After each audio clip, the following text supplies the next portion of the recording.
ఏదైనా ఒక సినిమాతో భారీగా నష్టపోతే సదరు నిర్మాతల్ని హీరోలు ఆదుకోవడం పలు సందర్భాల్లో జరుగుతున్నది. ఈ క్రమంలోనే రాజసాబ్ నష్టాలను భర్తీ చేసేందుకు ప్రభాస్ ముందుకు వచ్చినట్లుగా సమాచారం. భవిష్యత్తులో పీపుల్ మీడియా ఫ్యాక్టరీతో మరో సినిమా చేసేందుకు ప్రభాస్ ఓకే చెప్పారని ఇండస్ట్రీలో టాక్ వినిపిస్తోంది. నిర్మాత టీజీ విశ్వప్రసాద్కు ఆయన మాటిచ్చారట.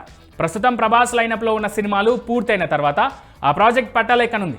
సరైన కథతో పాటు దర్శకుడిని కూడా చూసుకోవాలని ప్రభాస్ సూచించారట.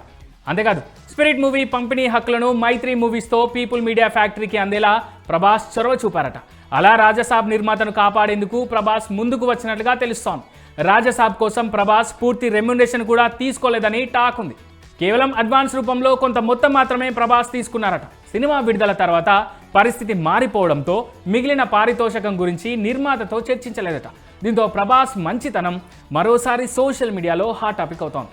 నమ్ముకున్నోళ్లకు నష్టం రానీయుడు మా హీరో అనే కామెంట్ ఫ్యాన్స్ నుంచి గట్టిగా వస్తోంది.